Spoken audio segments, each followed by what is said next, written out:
Think beyond a degree. Build real impact. Shape your future with an MBA. From IILM University. UAE के राष्ट्रपति शेख मोहम्मद बिन जायद की भारत यात्रा ने एक बार फिर से पश्चिम एशिया में भारत के बढ़ते प्रभाव को सुर्खियों में ला दिया है। इस छोटी सी यात्रा के दौरान भारत और यूएई ने अपनी तेजी से बढ़ती रणनीतिक साझेदारी की पुष्टि भी की है। इसमें रक्षा, सुरक्षा और व्यापार में सहयोग शामिल है। इसी के साथ अगले 6 सालों में द्विपक्षीय व्यापार का $200 मिलियन का एक लक्ष्य रखा गया है। इसी बीच समझेंगे कि क्या भारत ने भी यूएई के साथ पाकिस्तान, सऊदी अरब वाली डिफेंस डील की है। सितंबर 2025 में पाकिस्तान और सऊदी अरब ने एक रणनीतिक आपसी रक्षा समझौता किया। इसने उनके सैन्य गठबंधन को काफी ज्यादा मजबूत कर दिया। इस समझौते का सबसे खास क्लॉज ये है कि एक देश पर किसी भी हमले को दूसरे देश पर हमला माना जाएगा। अब सवाल ये है कि पाकिस्तान ने जो इस्लामिक नाटो बनाने का ख्वाब देखा था, क्या वो फेल हो गया है? इसमें भारत का क्या बड़ा रोल रहा? इसको समझने के लिए मेरे साथ दैनिक जागरण के वरिष्ठ पत्रकार नीलू रंजन सर जुड़े हैं। उनसे समझेंगे कि आखिर सर जिस तरीके से ये समझौता हुआ और अब जो पाकिस्तान ख्वाब देख रहा था वो टूट गया है, इसमें भारत की सबसे बड़ी भूमिका क्या रही? देखिए, निश्चित रूप से ये जो पाकिस्तान का नाटो का खेल था कि इस्लामिक नाटो बनाएंगे, वो फेल हो गया है।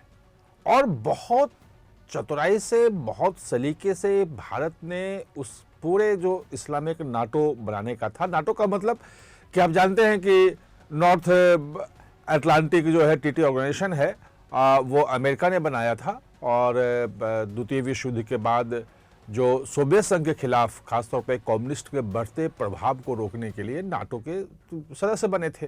अब पूरा यूरोप है, पूरे देश में, दुनिया में नाटो फैला हुआ है, सबसे बड़ा ऑर्गेनाइजेशन है, अमेरिका उसका हेड है। नाटो को लेके एक अलग विवाद वहाँ चल रहा है, खासतौर पे ग्रीनलैंड को लेकर के, क्योंकि डेनमार्क भी नाटो का सदस्य है और डेनमार्क की ज़मीन जो है ग्रीनलैंड अब अमेरिका कह रहा है कि हम लेंगे, वो एक अलग चीज़ है। वो इसमें मैं ये कह रहा था कि जो पाकिस्तान की कोशिश थी, चूँकि पाकिस्तान एकमात्र ऐसा इस्लामिक देश है जिसके पास परमाणु बम है और सऊदी अरब है, इतना अमीर है। पाकिस्तान की कोशिश इसने ये की कि तुर्की के पास, चूँकि तुर्की भी नाटो का सदस्य है और उसका जो है डिफेंस मैन्युफैक्चरिंग में उसका बहुत ही अच्छा है, उसमें कोई डाउट नहीं है। इसलिए आप ऑपरेशन सिंदूर में देखें कि जितने भी पाकिस्तान ने ड्रोन यूज़ किए थे वो सब सप्लाई किया था तुर्की ने। तुर्की पाकिस्तान का साथ देता है, हमेशा हर जगह साथ देता है।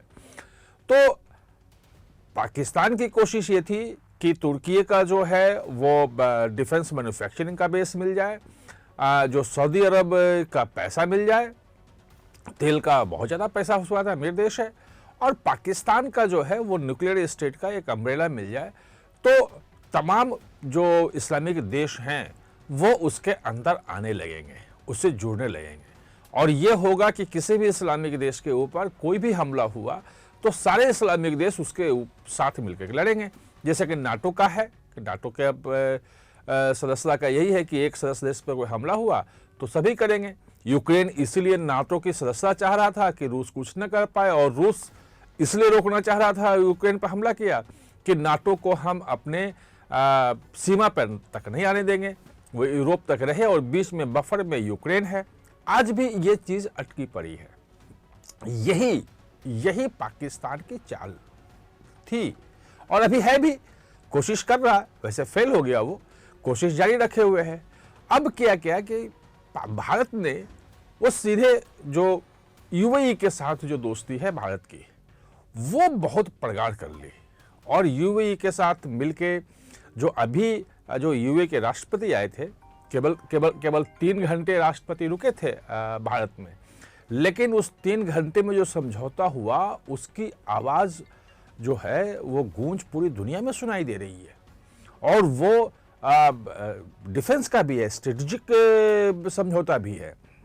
और यूएई की सीधी लड़ाई सऊदी अरब से है, यमन को लेकर के लड़ाई हो गई है।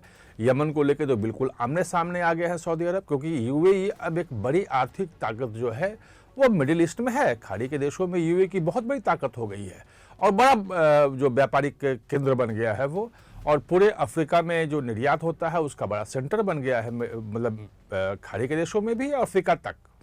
तो भारत और यूएई साथ मिला है, और यूएई के साथ कहीं ना कहीं से जुड़ा हुआ है इजराइल भी। वो जो इजराइल जो है I2 इजराइल इंडिया और U2 यूएसए और यूएई, ये भी एक आपने I2 U2 का नाम सुना होगा कि इनके बीच में भी एक संधि हुई है कि हम लोग साथ मिलकर काम करेंगे। अब उसमें है क्या कि सोमालीलैंड का मामला है। भाई सोमालिया के बीच में एक सोमालीलैंड जगह है जिसको स्वायत्त करता है कि हम अलग सोमालिया से अलग होंगे, और सोमालीलैंड का जो मामला है वो भी यमन में जिस ढंग से यूएई का है वैसे सोमालीलैंड में भी है। और सोमालीलैंड लीबिया से लेके सूडान से लेके जहाँ भी आप देखेंगे कि मुस्लिम कंट्रीज़ में जो झगड़े हो रहे हैं उसमें किसी न किसी गुट का समर्थन जो है यूएई अलग से कर रहा है। वो सऊदी अरब से अलग हटे कर रहा है, बाकी से अलग हटे कर रहा है। तो ये एक अपनी बादशाहत बनाने की कोशिश कर रहा है और भारत की मदद चाहता है उसमें, और भारत ने उसको जोड़ लिया है उसमें। अगर आप देख लें कि अगर यूएई मिल जाए, इजराइल मिल जाए और मिस्र मिल जाए, तो तुर्की और सऊदी अरब और पाकिस्तान का जो है ये खेल ख़त्म है। ये जवाब नहीं दे पाएंगे उसका। ये एक बड़ा चीज़ वहाँ मतलब भारत ने किया है।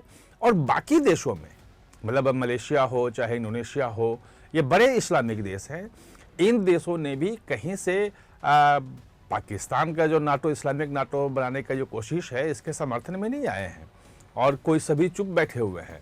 तो पाकिस्तान हैरान है कि भाई हम इतना बड़ा अम्ब्रेला दे रहे हैं, स्ट्रेटेजिक पार्टनरशिप की बात कर रहे हैं कि कोई हमला नहीं करेगा, लेकिन अब भारत की कूटनीति है जिसने उस पूरे उसके इतना शानदार जो है सऊदी अरब के साथ मिलके उसने रखा था वो पूरी तरह विफल।